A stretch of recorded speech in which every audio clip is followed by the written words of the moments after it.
In a city full of stories, I came to Fujifilm, Brussels to try something new, the Fujifilm XHALF camera. A digital nod to film, full of charm and curiosity. But can it really be a good alternative to film? Let's find out together.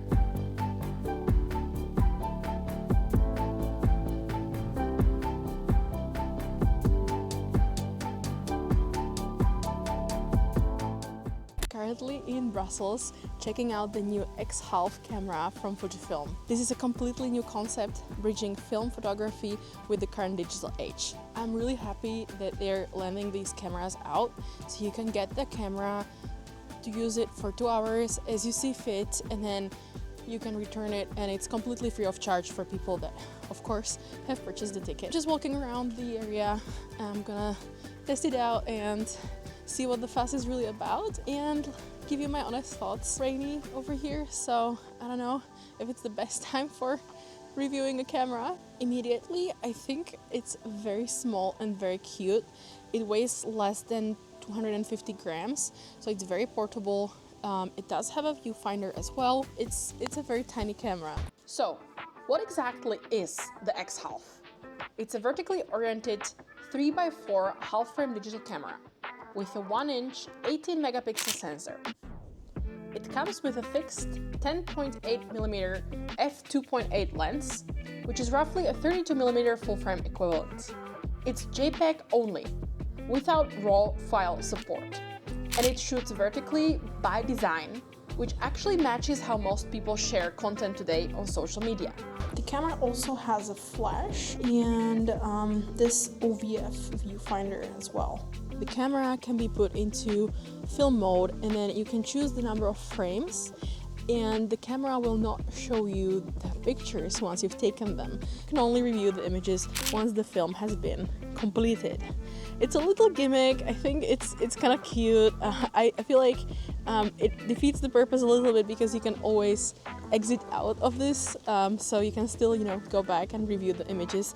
If you decide after 8 images you want to see what you shot, you can still exit it and look at the pictures. So as you can see, the camera has this kind of like film wind up lever inspired by film cameras, and you kind of have to remember to use the lever every single time you want to take another photo. Also, one thing to note, while you're in this film mode, you can only take pictures by using the viewfinders. In this film mode, you can see that there are very few controls. You can also choose the film simulation, so I've gone for the Velvia here that you can see on the left. So there is also an aperture ring here, as you can see, and you can control the aperture by kind of swinging around this ring. I do think Fujifilm was quite creative with the layout.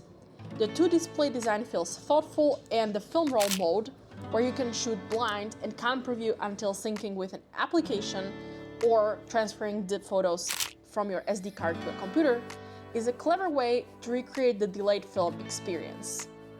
When it comes to the filters and effects, the film simulations are creative and nice, but nothing groundbreaking. Some even felt a little bit gimmicky, especially if you're already using Fujifilm's film simulations and Fujifilm's color science from other models. So who is this camera really for? Honestly, I think it's for someone who wants to ditch their phone but still wants to keep their photography casual.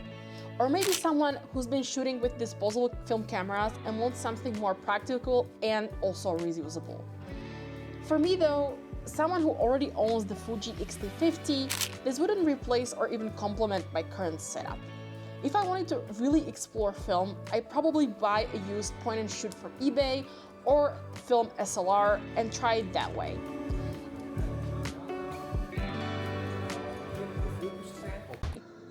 Let's now talk about price and value.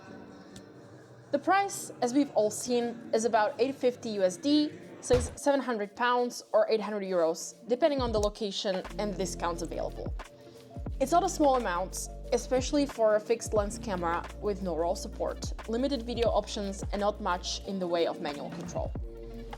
To be fair, shooting film nowadays isn't exactly cheap either. Between buying rolls, getting them developed and scanned, it can add up quickly. So if you're someone who's already going through a lot of disposable cameras or experimenting with film, this actually might save you money over time. But for most people, this doesn't feel like a budget-friendly gateway into photography. It sits in a strange place. More expensive than a beginner camera, yet not quite versatile enough to replace one. You really have to love the concept and be okay paying for the aesthetic and experience, not just the specs. I really like that Fujifilm is taking risks with what they bring to the market. The XHALF is different, playful, even charming and cute in some ways. It's a very tiny camera and it can be a really good travel companion. But it's not for everyone, and that's okay. Let me know what you think. Thank you for watching, and I'll see you in the next video. Bye!